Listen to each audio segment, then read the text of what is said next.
నమస్తే.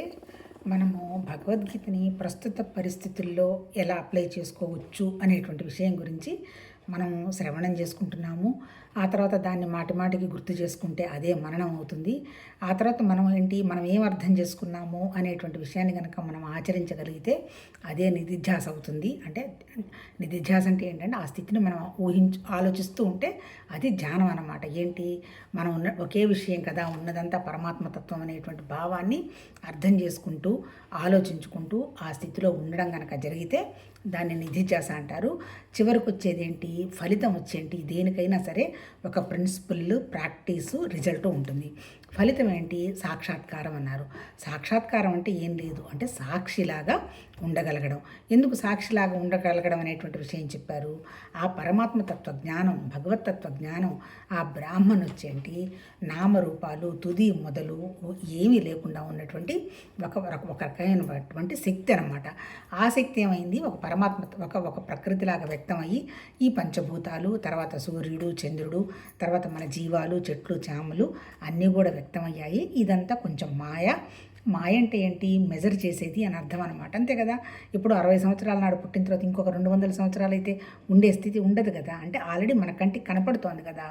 అంటే ప్రకృతి విషయం వరకు, లోపల జ్ఞానం సంగతి కాదు. ప్రకృతి అట్లా ఉంటుంది కాబట్టి దేన్నైతే మనం మెజర్ చేస్తామో అది మాయ. అంటే ఏంటి, కొన్నాళ్ళు ఉంటుంది, వస్తుంది, ఉంటుంది, వెళ్ళిపోతుంది అనమాట. అలా వెళ్ళకుండా, ఉండకుండా, మారకుండా ఉండేటువంటి స్థితిని నిత్యం అన్నారు.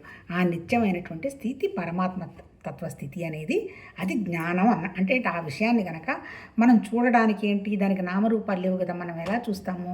కాకపోతే ఏంటి, దాన్ని మనం గమనించగలము, దాన్ని గ్రహించగలము అనేటువంటి విషయాన్ని మనకి మన ఋషులు చెప్పారు. ఋషులు అంటే ఎవరు, ఇప్పుడు భౌతికంగా మనం ఏదైతే ఒక్కొక్క వస్తువు కనిపెట్టి, అంటే నిన్న వచ్చినది ఇంకొంచెం ముందు ఇంకొంచెం మార్పులు జరిగి ఇంకొంచెం కన్వీనియంట్గా మనకు భౌతికంగా ఎలా కనిపెట్టారో ఈ విషయానికి సంబంధించిన వాళ్ళని కూడా మనం ఏమంటామంటే ఆధ్యాత్మిక శాస్త్రవేత్తలనే అంటారు. అంతే, వాళ్ళు కూడా సైంటిస్ట్లే. వాళ్ళు కూడా ఏంటి, ఎట్లా ఉంది, ఎలా ఉంది అనేటువంటి విషయాన్ని వాళ్ళు కనిపెట్టి వాటిని వేదాల రూపంలో మనకు అందించారు. వేదాలంటే ఏంటి, ఒక్కొక్క ఋషికి ఒక్కొక్క అనుభవం కలిగింది, ఒక్కోటి ఆయన గ్రహించాడు, దానికి ఆయన ఒక ఉపనిషత్తు రాసిపెట్టాడు. ఆ ఉపనిషత్తుల్లో అన్ని సారమంతా కలిపి 4 వేదాలు అన్నారు. ఆ 4 వేదాల సారమంతా ఇంకా మనకి కష్టతరం అవుతుందని వ్యాస భగవానుడు, అది మొత్తం మీద ఏంటి, భారతం ఉంది కదా, ఆ భారతంలో బోలెడు రకాల పాత్రలను సృష్టించి కొంత భారతం కూడా జరిగి ఉండవచ్చు. అంతే కదా, కురుక్షేత్రం ఉందంటున్నారు కదా. అక్కడ ఆయన అర్జునుడికి ఏంటి అంటే, ఎందుకయ్యా దుఃఖం ఏంటి, సుఖం ఏంటి, జ్ఞానం ఏంటి, ఆత్మ ఏంటి, పరమాత్మతత్వం ఏంటి అని ఆయనకు ఆ యుద్ధ భూమిలో భగవాను అర్జునుడికి బోధించాడు. ఇది భగవద్గీత. భగవద్గీత అంటే ఏంటి, భగవతత్వంలో ఆయన ఎక్స్ప్రెస్ చేసినటువంటి మాటలు. ఇప్పుడు ఏంటి, ఇప్పుడు అసలు మాటలంటే ఏంటి, అసలు జ్ఞానం అంటే ఏంటి. ఇప్పుడు మనం పుట్టినప్పుడు మనకి భాష తెలియదు, అంతే కదా. ఇది గుండ్రంగా ఉంటుందనే విషయం తెలియదు, స్క్వేర్ అనేది తెలియదు, గీత అనేది తెలియదు, తర్వాత రంగులు తెలియదు, ఏం తెలియదు. అప్పుడు మనకేం చేశారు మన పెద్దవాళ్ళు, మనకన్నీ నేర్పించారు. కొంత నేర్పించారు, కొంత చూసి నేర్చుకున్నాం, అంతే కదా. రా అన్నాం అనుకోండి, రా అనే విషయం మనకు తెలియకపోతే మనం ఎలా వస్తాము అంటే, భాషగా రా వస్తాము, వెళతాము. అంటే ఇదంతా ఎక్కడ జరిగింది, చిన్నప్పుడే మనకన్నీ నేర్పించటం మొదలుపెట్టారు, అంతే కదా. మనం కూడా ఏంటి, స్టెప్ బై స్టెప్ నేర్చుకుంటూ వస్తున్నాము. ఈ నేర్చుకునేది దేంతో నేర్చుకుంటాం, మన మనసుతో నేర్చుకుంటాము. ఏం నేర్చుకుంటాము, జ్ఞానం ఉన్న జ్ఞానానికి అనుగుణంగా అదే కదా నేర్చుకుంటాం. ఎవరైతే ఏం పని చేద్దాం అనుకుంటున్నారో, అంటే దేనికోసమని వచ్చున్నారో ఆ జ్ఞానం ఆల్రెడీ ఉంటుంది. ఆ జ్ఞానానికి అనుగుణంగా కోరిక, ఆలోచనలు, పని, ఫలం వస్తుంది. అది జ్ఞానం అంటే. ఇప్పుడు నిన్న మనం భగవద్గీతలో ఏం చెప్పారు, నిన్న మనం ఇప్పుడు 4వ చాప్టరు జ్ఞాన కర్మ సన్యాస యోగం చదువుకుంటున్నాము. ఫస్ట్ చాప్టర్ ఏంటి, అర్జునుడు విషాద యోగం. విషాదం ఎందుకు, నేను అనేది విషాదం, అంటే ఐడెంటిటీ విషాదం, అదర్వైజ్ లేదు. ఇప్పుడు ఎంటైర్ భగవద్గీత చెప్తున్నది ఏంటి, ఫ్రీడమ్ ఫ్రమ్ రావాలి, అంతే కదా. ఇప్పుడు నాకు ఎందుకు స్వేచ్ఛ లేదు, నేను ఎక్కడికంటే అక్కడికి పోలేను కదా. ఎందుకు పోలేను అంటే, పోవాలంటే పోవచ్చు, కానీ నాకు అంతర్గతంగా నా ప్రేమ ఏంది, నేను ఇల్లు వదిలిపెట్టి వెళ్ళకూడదు, ఏదో పెద్దవాళ్ళు ఉన్నారు, వాళ్ళకి చేయాల్సినవి చెయ్యాలి అని ఉంటుంది. అది నేను నా ఫ్రీడమ్గా చేశాను అనుకో, పెద్ద టెన్షన్ లేదు. కానీ నార్మల్గా నేను ఎందుకు అలా చేస్తాను, నీకు ఎక్కడికి పోవాలో, నాకు ఈ బాంధవ్యాలు ఎక్కడికి పోలేకపోతున్నాను, మనశ్శాంతి లేదు, చేయలేక చచ్చిపోతున్నాను అని అంటూ ఉంటాం. అంతేగానేది అంటే ఏంటి, అక్కడ మనకేం లేదు, స్వేచ్ఛ లేదు. ఎక్కడ స్వేచ్ఛ లేదు? నీ మానసికంగా కనుక నీకు స్వేచ్ఛ ఉంటే నీకు జ్ఞానం ఉన్నట్టు లెక్క. ఇప్పుడు నువ్వు శరీరాన్ని పట్టుకున్నప్పుడు ఏమనుకుంటున్నావు? నాకు ఇక్కడ ఫ్రీడమ్ లేదు అనుకుంటున్నావు. ఇప్పుడు ఎంత ఆధ్యాత్మిక సాధన ఏంటి? ఫ్రీడమ్ ఫర్ ఐ కాదు, నా కొరకు స్వేచ్ఛ కాదు, నేను అనే దాంట్లో నుంచి నాకు స్వేచ్ఛ రావాలి. అంటే ఏంటి? నా నా మీద నాకు నా గురించి నాకు స్వేచ్ఛ వచ్చిందనుకో, అప్పుడు నాకు పోయేదేంటి? దుఃఖం పోతుంది. ఎందుకు దుఃఖం? ఇప్పుడు నా దుఃఖం అంతా ఏంటి? నా శరీరం, నాకు ఇప్పుడు ఏదో హెల్త్, నా పిల్లలు, నా ఆస్తులు, ఇవన్నీ ఏమవుతాయో, ఎక్కడికి పోవాలో, మళ్ళీ అసలు నాకు మందులకు డబ్బులు ఉంటాయో లేవో, ఇంతేగా మన సమస్యలన్నీ. అంటే ఎందుకు? అంటే ఏంటి? మనకి ఫ్రీడమ్ అనేది లేదు. ఎందుకు లేదు? ఈ శరీరం ఉన్నంత కాలం, శరీరానికి సంబంధించిన విషయాల గురించి మనం బెంగపడుతున్న కాలం మనకు ఫ్రీడమ్ ఉండదు. ఇప్పుడు ఇక్కడ చెప్పింది ఏంటి భగవద్గీతలో? నువ్వు అసలు శరీరం కాదు, నువ్వు అసలు మనసు కాదు, నువ్వు అసలు ప్రాణం కూడా కాదు, నువ్వే దైవత్వానివి అనేటువంటి విషయం చెప్పటం జరిగింది. ఇప్పుడు నిజంగా అర్థం చేసుకోవాలంటే దైవత్వం అనే ఆ మహానుభావులు, ఆ ఋషులు ఎంతో పరిశోధన చేసి చెబుతుంటే మనకు అది నిజంగా మనకు అర్థం కావడం లేదా, లేకపోతే దాన్ని ఎందుకు మనం పాటించలేకపోతున్నాము అనే దాని గురించి ఇక్కడ చెప్తున్నాడు. అంటే అర్థం ఏంటి? ఉన్నదైతే జ్ఞానం ఏంటి? ఉన్నదంతా ఒకటే జ్ఞానం అయ్యా, భగవతత్వం. అందులో నుంచే నువ్వు వచ్చావు. నువ్వు పరమాత్మ తత్వానికి పిసరంత కూడా తేడా లేదు. కాకపోతే ఏంది? నేను జీవుణ్ణి, నేను బలహీనుణ్ణి, నాకు ఈ సమస్యలు వస్తాయి, ఈ సమస్యలు ఉన్నాయి, నేను ఇలా కష్టాలు పడుతున్నాను అనేటువంటి ఒక లిమిటెడ్ ఏరియా నువ్వు పెట్టుకున్నావు. నీకు యుద్ధం చేసే శక్తి బాగుంది, ఎందుకు లేదు? సంసార సాగరం మనం చేసే శక్తి లేదా? అన్నీ చేయగలిగి ఉన్నాయి, కానీ ఏమవుతుందో అనేటువంటి బెంగపడుతున్నావు. ఎందుకు ఆ బెంగపడుతున్నావు? నాది నాది అని కొట్టుకుంటున్నావయ్యా అర్జున. ఇక్కడ నీది అంటూ ఏం లేదు. ముందు అసలు ధైర్యం పెట్టుకో, నీ మీద నువ్వు సెల్ఫ్ కాన్ఫిడెన్స్ పెట్టుకో. అంతేగా నువ్వు ముందు బలహీనుడు కాదు. నీకు ఆ సెల్ఫ్ కాన్ఫిడెన్స్ ఎలా రావాలో నేను చెప్తాను. నువ్వే సెల్ఫ్, నువ్వే స్వరూపానివి, నువ్వు బలహీనుడు కాదు. రా ముందు నువ్వు ఏం చేయదలుచుకుంటావు అంటే యుద్ధం చేయమని కూడా చెప్పడు. రా ముందు నువ్వు కాన్ఫిడెన్స్ పెట్టుకో, నీకు ఇచ్చినటువంటి శరీర ధర్మాన్ని నువ్వు నిర్వర్తించు. నువ్వు క్షత్రియుడిగా పుట్టావు, నువ్వు సొసైటీని రక్షించాల్సిన బాధ్యత నీ దీని మీద ఉంది. నువ్వు చేసే యుద్ధం నీ కోసం కాదు, సంఘం కోసం చేస్తున్నావు, లేదా పరమాత్మ తత్వం ఇచ్చినటువంటి పనిని నువ్వు పూర్తి చేస్తున్నావు.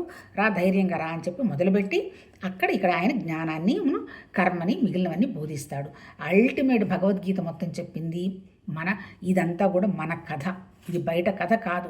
అర్జునుడు చేస్తున్నటువంటి యుద్ధాన్ని, యుద్ధభూమిని క్రియేట్ అయితే ఇక్కడ మన సంసారం అనేది యుద్ధం, అంతే కదా. ఎట్లా యుద్ధం ఇది? ఈ సంసారం మనకు ఎలా వ్యాపించింది?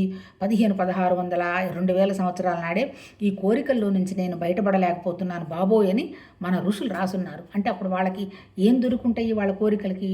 ఇప్పుడు ఇంకా మన స్థితి వాళ్ళు కనుక వాళ్ళు ఊహించగలిగితే ఇంక వాళ్ళు ఎంత పోతారు? అంటే ఎంత ఎక్స్టర్నల్గా మనిషిని ఎంత దూరం తీసుకెళ్లాలో అంత దూరంగా అన్ని కోరికలు మనకి పెట్టుకొని ఉన్నాయి.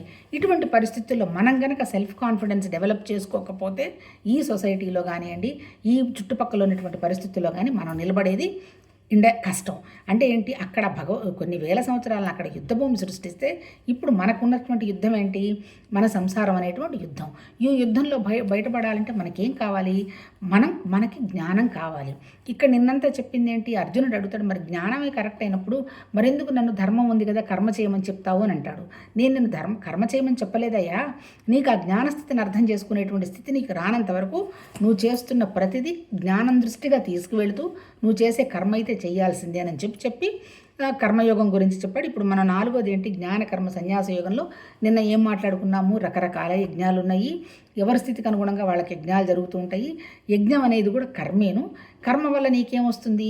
నీకు పుణ్యం వస్తుంది. మంచి పని చేస్తున్నావు కాబట్టి నీకు ఫలితం వస్తుందయ్యా అని అంతవరకు చెప్పాడు. అంటే ఏంటి? కర్మ వల్ల ఏమొస్తుంది? నేను జీవుణ్ణి, నేను ఒక మంచి పని చేస్తున్నాను అనుకోండి, నాకు ఏదో పుణ్యమో ఏదో ఒకటి రికార్డ్ అయిపోతుంది. లేదు ఇదంతా నేను చేయడం లేదు, పరమాత్మతత్వంలో భాగం అవుతుంది అంటే పుణ్యం లేదు, పాపం లేదు. ఇక్కడ ఈరోజు ఏం చెప్తున్నారు? ఈ కర్మంతా ఎందుకు? మనసు నిశ్చలం కావడానికి. అట్లాగే నువ్వు చేసే పూజ ఎందుకు? ఒకే విషయం మీద మనసు నిలబడటానికి. యోగం ఎందుకు? నిన్ను నువ్వు డిసిప్లిన్ చేసుకోవడానికి. ఈ 3 కనుక నువ్వు చేసుకున్న తర్వాత నీకేమనిపిస్తుంది? ఈ 3 అయిపోయిన తర్వాత నీకు ఉన్నది ఏంటి అనేటువంటి విషయం మీద నువ్వు కనుక సెర్చింగ్ మొదలు పెడితే, ఇప్పుడు ఇందాక చెప్పాం కదా అన్నీ నేర్చుకోవటమేగా, అలాగే ఇప్పుడు నేర్చుకోవటమే చెయ్యాలంటాడు. ఇప్పుడు ఇక్కడ జ్ఞానానికి కర్మకి తేడా ఏంటి? కర్మ ఏంటి? చేసినందువల్ల ఏదో ఒక ఫలం వస్తుంది. అంటే ఎందుకు? కర్తృత్వ భావం ఉంది కదా. ఇప్పుడు ఒక యజ్ఞం చేస్తాము. ఎలా చేస్తాము యజ్ఞము? ఒక హోమగుండం పెడతాము, దానికి సంబంధించిన సపరేట్ గరిటెలు ఉంటాయి, తర్వాత ఏంటి మంచిగా మంచి మంచి ఆవు నెయ్యి తీసుకొని వస్తాము. తర్వాత హవిసులు అంటే ఏంటి, అందులో వేసే పదార్థాలని తీసుకొని వస్తాము. మనం కూర్చుంటాము, చేస్తాము. అహం మమ అంటే మా అహంకారం పోవాలనో ఏదో ఒకటి పెడతాము. తర్వాత మొత్తం అంతా సృష్టి అంతా కంఫర్టబుల్గా ఉండాలని చేస్తాం. అంటే ఏంటి, ఇక్కడ ఒక కర్తృత్వ పని జరుగుతోంది. కర్తృత్వం ఎప్పుడైతే ఉంటుందో దానికి అనుగుణంగా ఏంటి, ప్రపంచం అంతా బాగుండాలని కూడా తాట్ పెట్టాంగా, అది ఫలం అన్నమాట. ఇప్పుడు జ్ఞానంలో ఏంటి, ఇక్కడ పొందేది లేదు, పోగొట్టుకునే లేదు అంటారు. ఈ పదం ఆధ్యాత్మిక సాధనలో చాలామంది వినుంటారు. Nothing to gain, nothing to lose అని. అది అప్లై అయ్యేది ఏంటి, జ్ఞానానికే అది అప్లై అయ్యేది అనమాట. ఎందుకు అప్లై అవుతుంది? Nothing to loose nothing to loose, nothing to gain అంటే అర్థం ఏంటి, ఈ జ్ఞానం అనేది పొందేది కాదు, ఆల్రెడీ మనతో ఉన్నది.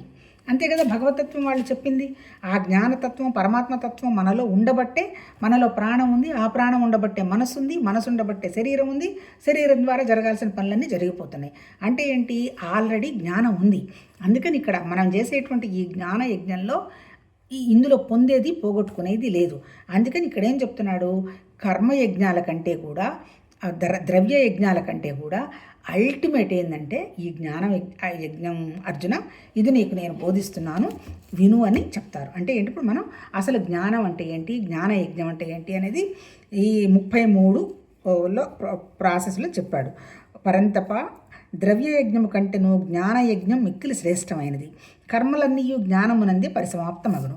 అంటే ఏంటి, జ్ఞానయజ్ఞం అంటే వచ్చేటప్పటికి ఏమవుతుంది, ఇప్పుడు మనము ఇప్పటిదాకా కర్మలు ఎందుకు చేస్తూ ఉన్నాము, ఏదో నాకు పుణ్యం వస్తుంది, లేదా ఇప్పుడెప్పుడో నేను పాపాలు చేశాను, అట్లాగే కుంభమేళాకి వెళ్ళి ఆ త్రివేణి సంగమంలో కనుక మునిగితే నా పాపాలన్నీ పోతాయి. అంటే ఏంటి, అల్టిమేట్గా నేను పాపం చేశాను అనేటువంటి అంతర్గతంగా మనం చిన్నప్పుడు మేము కొంతమందిని ఒక అంటే మీరు ఎవరినో ఎందుకులేండి, పాపం క్రిస్టియానిటీని ఏంది పొద్దున్నంత పాపం చేసి సాయంత్రం పాపం చేస్తే పోతుందా అని ఎగతాళి చేస్తుండేవాళ్ళం. కానీ కరెక్టే, ఇక్కడ కూడా అదే చెప్పాడు. ఏంటి, ఈ ఇప్పుడు ఇక్కడ కర్మలని జ్ఞానం ఉంది. ఈ కర్మలని ఎందుకు చేస్తున్నాం, మనం మాత్రం ఎందుకు చేస్తున్నాము, ఏ మతమైనా ఎవరి వాళ్ళైనా ఎందుకు చేస్తున్నారు, ఏదైనా ఆశించే చేస్తున్నాం. నేను బాగుండాలి, నా పిల్లలు బాగుండాలి, నేను అప్పటికీ సుఖంగా ఉండాలి, నాకేం వ్యవహారం లేకుండా ఉండాలనేగా ఎవరు పూజలు చేసినా, ఎవరు గుళ్ళకి వెళ్ళినా, ఎవరు కుంభమేళాకి వెళ్ళినా, ఇంకా వేరే ఏమన్నా ఆలోచిస్తున్నారా, ఆలోచించట్లేదు కదా. అంటే ఏంటి, అందరూ చేస్తున్నది అదే. ఇక్కడ ఆయన చెప్పింది ఏంటి, ఇప్పుడు అసలు కర్మలని ఎప్పుడైతే నువ్వు ఈ జ్ఞానస్థితి వస్తుందో, పరమాత్మ స్థితి నేనే అనుకుంటావో, నువ్వు పొందేది పోగొట్టుకునేది లేదన్నప్పుడు నువ్వు చేసే ప్రతి కర్మ ఏమవుతుంది, భగవతత్వం కోసమే చేయటం వస్తున్నప్పుడు నీకు ఇంకా లాభం లేదు, నష్టం లేదు. ఆ తర్వాత ఇంకొకటి, ఎక్కడో వాల్మీకి రామాయణంలోనే ఎక్కడో వినడం జరిగింది, అసలు పాపం అంటే ఏంటి, ఏంటి మనం ఎవరినైనా చంపితే పాపమా, ఎవరైనా ఆస్తులు కాజేస్తే పాపమా, లేకపోతే ఎవరి మీద ఏదైనా మాటలు చెప్తే పాపమా, అవన్నీ కూడా శరీరానికి సంబంధించింది. అసలు పాపం అంటే వాల్మీకి ఏం చెప్తాడు అంటే మనకి వాల్మీకి ఉదాహరణ తెలుసు కదా. వాల్మీకి ఒక డెకాయిటరే కదా, రాబరీ, డెకాయిటీ, అన్ని పనులు చేస్తున్నాడు ఆయన. అలాంటి వాడు ఏం చేశాడు, సడన్గా ఒక వితిన్ సెకండ్స్లో ఆయన మారిపోయి రామాయణం రాశాడు. అంటే ఏంటి, ఏ దృష్టితో చెప్పడం జరిగింది పాపం అంటే నేను వేరు, భగవతత్వం వేరు అనేటువంటి భావనే పాపం. ఎప్పుడైతే నేను వేరు అనుకుంటున్నానో పుణ్యం చేస్తున్నాను, పాపం చేశాను కాబట్టి మళ్ళీ ఆ పాపం వదిలించుకోవడానికి పుణ్యం చేస్తున్నాను. అంటే మంచి చెడుల మధ్యనే కొట్టుకొని పోతున్నాను, బలహీనరాలు కాదనే మధ్యలో కొట్టుకొని పోతున్నాము. మనమే అబ్జర్వ్ చేయండి, కాసేపు విపరీతమైన కాన్ఫిడెన్స్, నా అంత గొప్పవాళ్ళు లేరని, విత్ ఇన్ సడన్స్ లో అయిపోతాం. అయ్యో అది తప్పు చేశానే, ఆ రోజులు అలా చేసి ఉండకూడదు కదా అని అనుకుంటాం. అని అనుకున్న తర్వాత మళ్ళీ ఇప్పుడు ఎదురుగా ఉన్న పనులు ఏమన్నా మళ్ళీ పద్ధతిగా చేయడానికి ప్రయత్నం చేస్తామా, చేయలేము.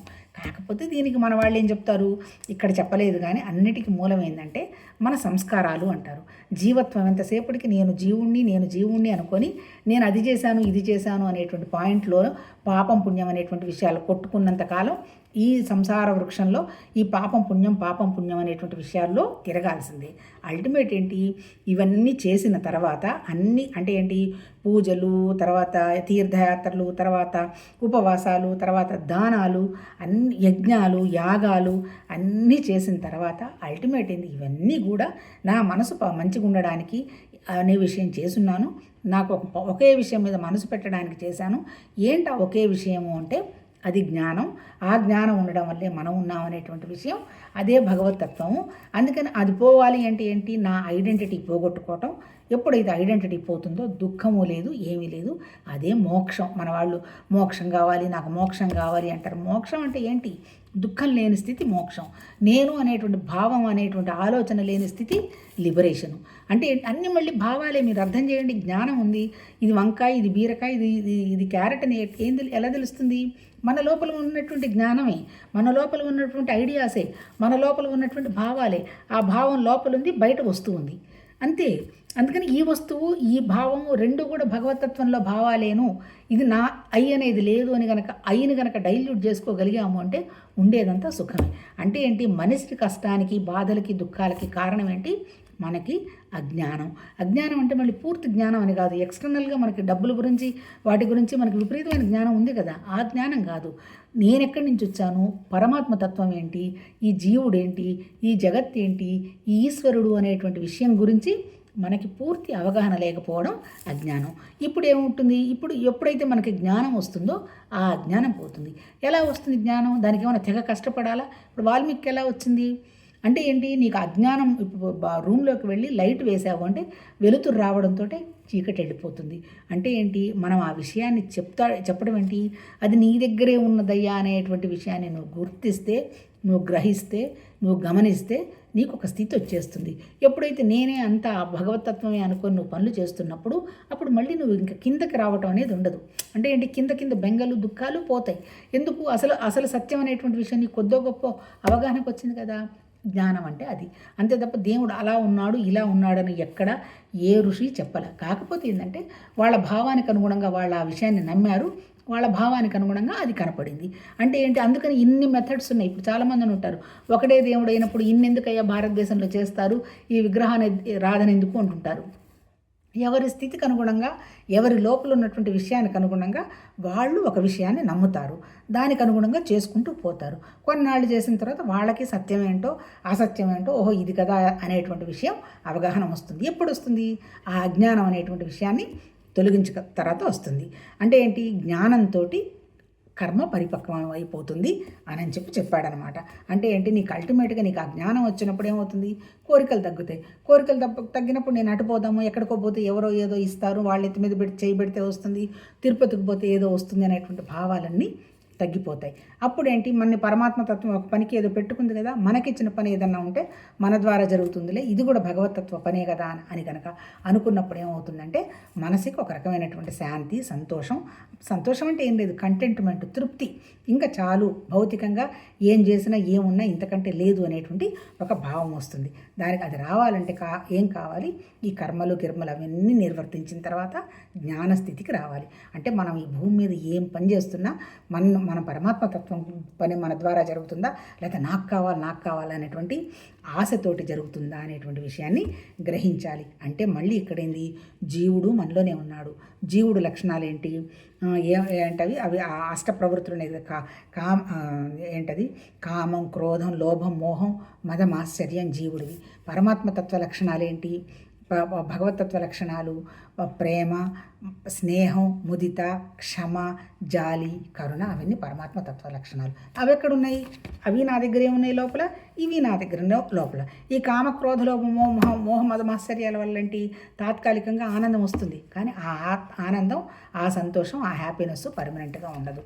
ఎప్పుడైతే మనలో ఉన్నటువంటి మంచితనము, జాలి, దయ, కరుణ, ప్రేమ తాత్కాలికంగా మనం కొంత భౌతికంగా నష్టపోయినట్టు కనపడ్డా కానీ అది నష్టపోవడం కాదు. ఎందుకంటే అంతా ఉన్నదంతా ఒకటే జ్ఞానం కదా. ఇక్కడ పొందేదేంటి, పోగొట్టుకునేదేంటి? ఉన్నదంతా ఆసక్తే కదా. ఆసక్తికి సంబంధించిన విషయమే జరుగుతున్నప్పుడు ఎలాంటి భావాలు ఉండవన్నట్టు చెప్పటం జరిగింది. తర్వాత ఇక్కడ 34 ఏం చెప్తున్నాడు? నీవు తత్వాన్ని దర్శించిన జ్ఞానుల కడకెగి ఆ జ్ఞానాన్ని గ్రహించుము. వారికి దండ ప్రణాళాలు ఆచరించుట వలనను, సేవలు నొర్చుట వలనను, కపటం లేకుండా భక్తి శ్రద్ధలతో సముచిత రీతిలో ప్రశ్నించుట వలనను పరమాత్మ తత్వాన్ని చక్కగా నెరింగిన జ్ఞానులు సంప్రీతులై నీకు ఆ పరమాత్మ తత్వ జ్ఞానాన్ని ఉపదేశించదురు. ఇంతవరకు బాగుంది. చాలామంది కూడా అడుగుతుంటారు, ఆ జ్ఞానం అని చెప్తారు, కానీ ఎట్లా ఆ జ్ఞానం తెచ్చుకోవాలి, ఎలా పరమాత్మ తత్వాన్ని మేము ఎలా గ్రహించాలి అంటారు. అంటే మన లోపల మనం ఏ సాధన అయితే చేసి ఏ స్థితిలో అయితే ఉన్నామో దానికి సంబంధించినవే మనకి ఎదురుగా మనకి నచ్చుతాయి. అంటే అల్టిమేట్గా భగవతత్వం కోసమే. కాకపోతే వీళ్ళు ఏం చెప్పారు? సిద్ధ పురుషుల దగ్గరకో వాళ్ళ దగ్గరకో వెళ్ళామనుకోండి, వాళ్ళేంటి వాళ్ళొక స్థితిలో ఉంటారు. అందుకని ఇప్పుడు చాలామంది చెప్తుంటారు ఆయన దగ్గరికి పోయాను కాలుతో కొట్టాడు అంటుంటారు. అంటే వాళ్ళ అవధూతులు. వాళ్ళకి ఏంటంటే వాళ్ళు అదే స్థితిలో ఉండి వాళ్ళు ఏదో తిక్కగా ప్రవర్తిస్తారనమాట. అంటే కోపం ఎక్కువ ఉంటుంది వాళ్ళకి. అంటే వాళ్ళు అట్లా ఇప్పుడు నాగ సాధువులు ఉన్నారు. వాళ్ళు చూడండి, వాళ్ళు బట్టలు కూడా వేసుకోకుండా హిమాలయాల్లో పడి ఉన్నారు. ఆ తర్వాత అఘోరాలు ఉన్నారు. వాళ్ళు ఏందో శ్మశానానికి వెళ్ళి అంటే శవాల మీద విషయం కూడా గ్రహించారంటే ఏంటంటే మానసిక స్థితి, అసలు భయం అనేటువంటి లేని స్థితికి వాళ్ళు చేరారు. అవన్నీ కూడా ఒక్కొక్కళ్ళు చేసే సాధనలు. ఇక్కడ ఏం చెప్తున్నాడు, ఆచార్యుడి దగ్గరికి వెళ్ళమంటున్నాడు. ఆచార్యుడు అంటే ఎవరు? వాళ్ళు ఇప్పుడు చిన్న స్కూల్లో పాఠాలు చెప్తాడనుకోండి, వాళ్ళకి తెలుసు అంటే ఎట్లా వాళ్ళు ఆ స్థితికి వచ్చారు అనేటువంటి విషయం వాళ్ళకి తెలుసు. ఆచార్యుడు అంటే ఏంటి? వాళ్ళు తెలుసుకొని దాన్ని ఆచరిస్తూ ఉన్న వాళ్ళని ఆచార్యులు అన్నారు.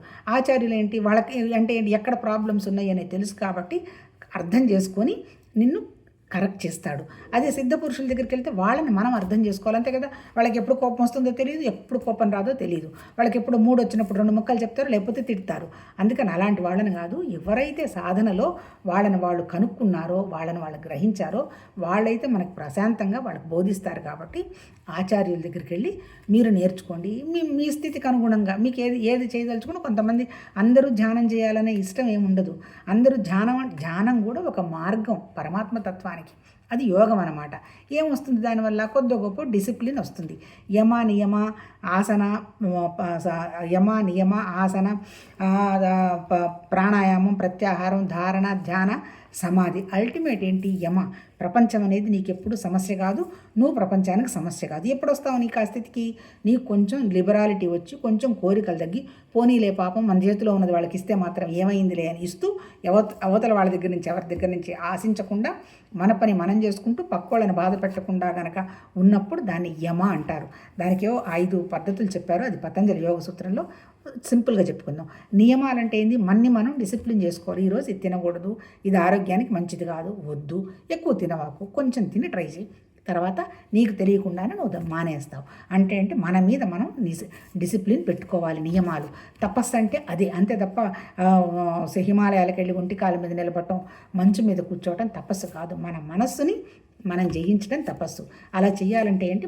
మనం డిసిప్లిన్ చేసుకోవాలి. ఏం తినాలి, ఏం మాట్లాడాలి, ఎక్కడ నా మనసు డిస్టర్బ్ అవుతుంది, ఏ ఆలోచనలు ఎందుకు వస్తున్నాయి, అది నాకు లోపల ఉన్నటువంటి నా జ్ఞానానికి సంబంధించిన ఆలోచనలా, నా శరీరం తీసుకున్న ఏంటి కూతురిగా బాధ కష్టాలా, లేకపోతే తల్లిగా కష్టాలా, అత్తగారిగా కష్టాలా, కోడలుగా కష్టాలా, ఇవన్నీ కూడా శరీరానికే. ఇవన్నీ కూడా టెంపరీ పోస్టులు. ఆ పనికి సంబంధించినటువంటి పని ఆ పని పద్ధతిగా చేసేసి ఆ పనితో సంబంధం లేకుండా మనలో మనం ఉండేటువంటి విషయంగా మనం ప్లాన్ చేసుకోవటం నియమం. అదనమాట నియమాలు. నియమ ఆసన. అంటే చాలామంది కూర్చొని చేసే ఆసనం అనుకుంటుంటారు. కాదు. ఆసనం అంటే మన మనసుని స్ట్రైటన్ చేయడం, మన మనసుని నిలబెట్టడం, అది ఆసనం అయిపోయిన తర్వాత ప్రాణాయామం. మన దగ్గర ఉన్నది ఏంటి చెప్పుకున్నాం కదా, ఈ ప్రాణం అనేది మనం చేస్తున్న క్రియ, అదే కర్మ. లోపల ఉన్నటువంటి ఆలోచనలు వచ్చి జ్ఞానం. అందుకని ఈ ప్రాణాయామం అంటే ఏంటి? మన ప్రాణాన్ని ఎప్పుడైతే మనం బ్రీతింగ్ను మనం ఎప్పుడైతే కనుక్కుంటామో మన మనస్సు ప్రశాంతంగా ఉంటుంది. అందుకే చనిపోయేటప్పుడు కూడా ఈ భౌతిక శరీరాన్ని అక్కడ పడేసి ప్రాణం మనసు కలిగి వెళ్ళిపోతాయి. తెలివి తప్పటం అంటేనేమో మనసు తప్పటం, ప్రాణం పోవడం అంటేనేమో మన ఎనర్జీ. చూడండి, కాళ్ళు చేతులు ఎలా ప్రాణం పోతూ ఉంటుందో, మన వయసు తగ్గే కొద్దీ కాళ్ళల్లో శక్తి, చేతుల్లో శక్తి తగ్గిపోతూ ఉంటుంది. అందుకే నడవలేని స్థితికి వచ్చేస్తారు. తర్వాత చిన్నగా ఆహారాన్ని తీసుకునేటువంటి 2వది స్వాదిష్టాన చక్రం ప్రాసెస్ తగ్గుతుంది. తర్వాత 3 మనసు మీద కూడా బలహీనపడిపోతారు. అందుకే చిన్నప్పుడు ఉన్నటువంటి స్ట్రాంగ్నెస్ ఉండదు. చిన్న విషయానికి కళ్ళ నీళ్ళు పెట్టుకోవడం, ఆనందం తట్టుకోలేకపోవడం, దుఃఖాన్ని తట్టుకోలేకపోతారు పాపం. ఎందుకంటే శరీరాన్ని హోల్డ్ చేయలేక. తర్వాత ఆ 3 వదిలిపోతాయి, కాళ్ళు పడిపోతాయి, తర్వాత ఆహారం తగ్గిపోతుంది, తర్వాత మనసు తెలివి తగ్గిపోతుంటుంది, తర్వాత ఫీల్ అవ్వడం అంటే ఏంటి? హృదయం అనమాట. అక్కడి నుంచి చిన్నగా గొంతులో నుంచి వచ్చి కళ్ళు తలకాయ నుంచి వెళ్ళిపోతుంది ప్రాణం. అప్పుడు అందుకే గొంతులు గురక వస్తుంది, కళ్ళు పైకి వెళ్ళిపోతాయి. అంటే ఏంటి? భౌతిక శరీరం అలా వెళ్ళిపోయి చివరికి ఈ మన మానసిక శక్తి, ప్రాణశక్తి పరమాత్మతత్వంలో కలిసిపోతాయి. పరమాత్మతత్వం అంటే మళ్ళీ ఏం లేదు, ఖాళీ లాంటి ఆకాశ స్థితి, మళ్ళీ రావడం పోవడం అంటారు. మరి అదంతా మనకి అంతగా అనుభవం లేదు. ముందు వస్తుందేమో చూసి విందాం. తర్వాత ఇప్పుడు ఇక్కడ చెప్పింది ఏంటి? అలా ఎవరైతే వాళ్ళు ప్రాక్టీస్ చేశారో అలా ఆచార్యుల దగ్గరికి వెళ్ళి మనం విషయాన్ని గ్రహించుకోవాలి. అంటే ఆ జ్ఞానం గ్రహించుకోవాలి. అయిపోయిన తర్వాత ఇప్పుడు ఏమైంది?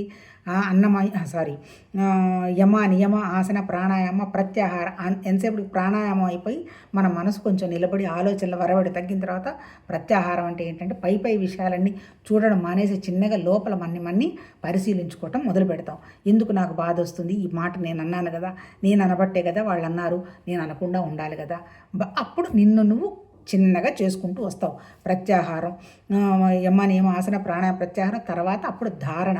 అప్పుడు మనస్సు లోపలికి తీసుకోవటం మొదలుపెట్టిన తర్వాత ఈ పై విషయాలన్నిటి మీద మనకేమి టెన్షన్స్ పోయిన తర్వాత అప్పుడు ధారణ అంటే ఏంటి, ఒక మన లోపల ఉన్నటువంటి జ్ఞానమే ఆ భగవతత్వంలాగా ఒక ధారగా మనకు తెలుస్తూ ఉంటుంది. ధార అంటే ఏం లేదు, మళ్ళీ మన ఆలోచన కొంచెం శాంతిగా ఉంటుంది. భగవతత్వం ఆలోచన మన దగ్గర ఉండడం మొదలవుతుంది. ధారణ తర్వాత ధ్యాన అంటే ఏంది, ఆ వచ్చిన ఆలోచనను నిలుపుకోవడానికి ప్రయత్నం చేస్తాం. కాసేపు మనసు ఏదైనా ఎక్కడైనా రియాక్ట్ అయింది, ఎందుకు రియాక్ట్ అయింది, నాకు ఈ కోరిక ఉండడం వల్ల కదా రియాక్ట్ అయింది, ఆ కోరిక లేకపోతే నాకు రియాక్షన్ లేదు కదా, ఎందుకు నేను ఆ కోరిక కోరుకోవాలి, అవతల వాళ్ళందరూ నా కంట్రోల్లో ఉండాలని నేను ఎందుకు అనుకోవాలి, అది తప్పు కదా, వాళ్ళు భగవతత్వం నేను భగవతత్వమే కదా. ఇలా మన లోపల ఒక విచారణ జరుగుతూ ఉంటుంది. ధ్యానం అంటే నిధిధ్యాస, ఆ స్థితిలో ఉండడానికి మనం ప్రయత్నం చేయడం. తర్వాత సమాధి అంటే ఏమి లేదు, పతంజలి సమాధితో ఆగిపోయినాడు. కైవల్యం అంటే సమస్థితి అంటే ఏంటి, అల్టిమేట్గా భగవద్గీతలో కూడా చెప్తే దేనికి ఎక్స్ట్రీమ్ వద్దు, ప్రతిదీ అతిగా ఇదిగో నేను 10 రోజులు మానేస్తాను భోజనం అని లేదు, తర్వాత ఇంకొక రోజు అసలు తినకుండా ఇట్లా ఉండదు. అంటే బ్యాలెన్స్ చేసుకో, ఏది ఎంత తినాలో అంత తిను, ఎంత మాట్లాడాలో అంత ఎంత నీకు ఆస్తి కావాలో అంత చూసుకో, అన్ని బ్యాలెన్స్. ఎప్పుడైతే బ్యాలెన్స్ అంటారో దాన్నే సమస్థితికి వచ్చినటువంటి స్థితి సమాధి. అంటే ఎప్పుడు వస్తుంది సమాధి, డైరెక్ట్గా వస్తుందా, ఇన్ని పనులు మనం ఆచార్యులు అంటే ఏంది, ఆ స్థితిలో ఉన్నటువంటి గురువుల దగ్గర మనం నేర్చుకోవాలి. అక్కడికి వెళ్ళిన తర్వాత కూడా మనం నేర్చుకుంటున్నది పరమాత్మ తత్వానికి ముందుకెళ్తున్నామా, మళ్ళీ ఇక్కడ ఇంకేదన్నా మనం ఇంకొక వ్యవహారాల్లో ఇరుక్కుంటున్నామా అని మళ్ళీ గ్రహించాలి. ఎక్కడికి పోయినా ఈ సంసారం ఇరుక్కోవటం అనేది మాత్రం ఆశ్రమాలకు పోయినా ఇంకోటికి పోయినా తప్పదు. అది మనం అవేర్గా ఉండి కాషియస్గా ఉండు, స్ఫురణతో ఉంటూ మనం దానికి కనెక్ట్ అవుతున్నామా, ఇంకా దూరం అవుతున్నామా అనేటువంటి విషయం గ్రహించి పొరపాటున గ్రహించిన వెంటనే చిన్నగా బయటపడుతూ ఉండాలి. ఎందుకంటే ఒక్కరోజులో జరిగేది కాదు. ఈ 36 చెప్పి ముగించేద్దాం. ఒకవేళ అర్జున తత్వజ్ఞానం నెరింగినచో మరలా ఇట్టి వ్యామోహంలో చిక్కుకొనవు. ఈ జ్ఞాన ప్రభావంతో సమస్త ప్రాణులను నీలో సంపూర్ణంగా చూడగలవు. పిమ్మట సచ్చిదానంద ఘన పరమాత్ముడైన నాలో చూడగలవు. అంటే అల్టిమేట్ ఏంది, ఎప్పుడైతే నీకు ఈ జ్ఞానం వస్తుందో, ఈ జ్ఞానం నీకు తెలుస్తుందో అన్నీ నాలోనే ఉన్నాయి కదా అనేటువంటి విషయాన్ని గ్రహిస్తావు. అంతే కదా, నేనే కదా సమస్య, నేను కోరుకున్నాను కాబట్టి వాళ్ళు వెళ్ళాలన్నా అన్నారు, లేదా నాకు ఈ ఆస్తి కావాలన్నాను కాబట్టి నాకు టెన్షన్ వచ్చింది. అంటే ఎక్కడున్నాయి ఇవన్నీ, ఆకాశతత్వం లాంటి ఏ ఆలోచన లేనటువంటి మనసు ఉన్నటువంటి నేను ఇవన్నీ తగిలించుకున్నాను, అన్నీ నాలోనే ఉన్నాయి. కాకపోతే ఎప్పుడైతే జ్ఞానం వచ్చిన తర్వాత అన్నీ నాలోనే ఉన్నాయి, కానీ ఆకాశం ఎందులో లేదు, నేను ఎందులో లేను, నేను ఎందులో దేనికి అంటుకోవటం లేదు, నా ద్వారా జరుగుతున్నాయి. నేను లోపల నా స్థితిలో, నా ప్రత్యాహార స్థితిలో, నా ధ్యాన స్థితిలో, నా సమస్థితిలో నేను హ్యాపీగా ఉన్నాను అనేటువంటి విషయం వచ్చిన తర్వాత నీకు తెలుస్తుంది. అంటే ఏంటి, నేను తప్ప ఇంకొకటి లేదు కదా అనేటువంటి విషయం తెలుస్తుంది.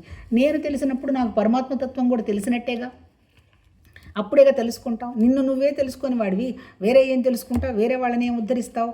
అందుకని ఏం చెప్పాడు, విచారణతోటి నిన్ను నువ్వు తెలుసుకున్న తర్వాత నువ్వు కిందకు వచ్చే ప్రసక్తి లేదు అని. అంటే అంతే కదా, ఏదన్నా ఇప్పుడు పొందేది లేదు, పోగొట్టుకోలేదు అని తెలిసిన తర్వాత ఇంత నేను ఎఫర్ట్ పెట్టాను కదా, నాకేం తెలియలేదు కదా అని అనుకుంటారు కదా. అంటే కర్మ భ్రష్ట అవ్వడం ఉందట, యోగ భ్రష్ట అవ్వడం ఉంది, కానీ జ్ఞాన భ్రష్ట లేదు. ఎందుకు తెలిసింది, ఇంకా పొందేది లేదు, పోగొట్టుకునేది లేదు అనేటువంటి విషయం తెలిసిన తర్వాత నా లైఫ్ అంతా వేస్ట్ చేసుకున్నాను, ఇక్కడే నేను ఫోకస్ పెట్టాను అని అనడానికి లేదు.